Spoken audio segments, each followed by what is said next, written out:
Dumulog sa resibo ang ina na si Maricel para mahanap ang kanyang anak na si Christian. Naglayas ang binatilyo matapos hindi nito magustuhan ang pagpapagamot sa kanya ng ina para sa kanyang karamdaman na intermittent explosive disorder. Sa pag-iikot ng resibo at ng ilang social worker ng barangay, kasama si Maricel, isang pamilyar na muka ang nakita niya. Ayan. Kumpirmado, si Christian na nga ang batang natagpuan ng barangay na pag-alagala sa kalsada.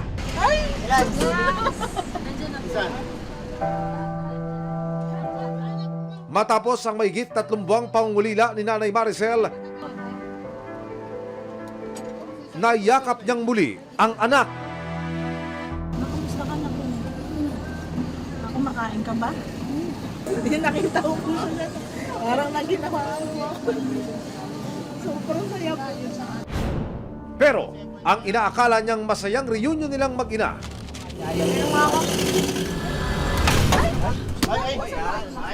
Baka sabihin nila hindi dito Masama yun, ha? mauuwi pala sa pagwawala at pagpupumiglas ng bata. Nang humupa ang bata, pansamantala siyang pinatuloy sa isang Center for Youth Facility. Kinabukasan, formal lang i-turn over ng lokal na pamahalaan ng Olongapo City si Christian sa MSWDO ng Dinalupian, Bataan. Agad siyang isinailalim ng isang social worker sa counseling session. Kumusta ka na? Okay lang ba ikaw? Kasi ikaw ay isang batang nandun na sa pagkaligaw o yung tinatawag na children at risk. Hindi mo na iniisip yung mga magulang mo, hindi mo na iniisip yung mga kapatid mo. Sarili mo na lang. Tutulungan ka namin. Andyan, marami kaming tutulong sa'yo para mapabuti ka. Pero sa kalagitnaan ng counseling ni Christian, Sinundo mo ako. Dahil sumasama naman ako. Pero, diba, sumasama naman ako nun. Ginagawa mo na pala akong ano? Hindi kita tinutulungan. Iyak ako ba? Ay, Ganyan na po. hindi maganda yung ganyang gawa. Tutulungan ka nga namin eh. Sa pakita eh. muli na namang naging agresibo ang bata. Pag di ako nakakot, Maging ang kanyang sariling ina, bigla na lang niyang nasapak. Hindi mo maiwanan. Ha? Ano wait? Inaano mo yung nanay mo? Dahil sa pinakitang kilos, nagpasya na ang Dinalupian MSWDO na hindi pwedeng ipasok si Christian sa isang shelter, lalo pat posible siyang makasakit ng ibang bata. Sa pakita talaga kita din mo.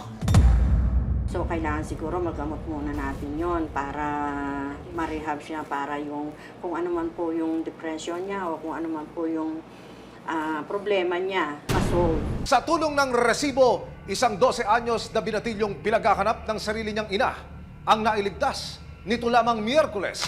Ayan.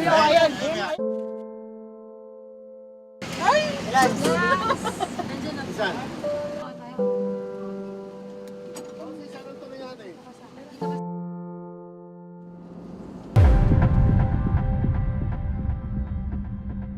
Narito po ang video ng counseling habang kinakausap ng social welfare officer ang ina ng bata. Tignan niyo ho ang gagawin ng minor de edad. Bigla niyang binuntal ang sarili niyang ina sa harapan mismo ng social welfare officer habang isinasagawa ang counseling. Nang magpakita ng bayolenteng asal, nagpasya ang social welfare office ng Dinalupihan ng Bataan na mas makabubuti kung sa isang rehabilitation facility dadalhin si Christian para magpagaling at sumailalim sa behavioral rehabilitation. So, dito sa Bataan, actually wala kaming shelter regarding dyan sa mga child at risk o yung tinatawag na CAR. Kailangan po kasi talaga dapat yun sa tamang treatment tayo. Hindi yung kikilos po tayo ng mabilisan pero hindi po natitreat yung tama doon sa bata. Kaya sa pahintulot ng ina at rekomendasyon ng otoridad, dinala ng resibo si Christian sa isang private rehabilitation facility para mas mapabuti ang kanyang kalagayan at hindi na muling bumalik sa lansangan. Dito, ipinaliwanag ng medical staff ng rehabilitation facility kung ano ang mga programang makatutulong para makontrol ang kondisyon ni Christian. Sa loob ng 3 hanggang 6 na buwan, maaari na raw makitaan ng pagbabago si Christian.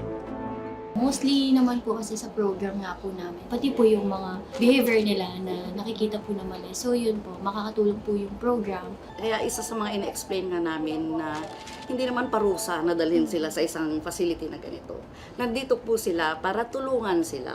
At the same time, hindi naman sila dadalhin dito kung hindi sila napariwara sa labas. Naiiyak ako na nagagalak po. Hindi ko na po maintindihan. Basta po masaya po ako para sa anak ko na natulungan niyo po ako ng programa.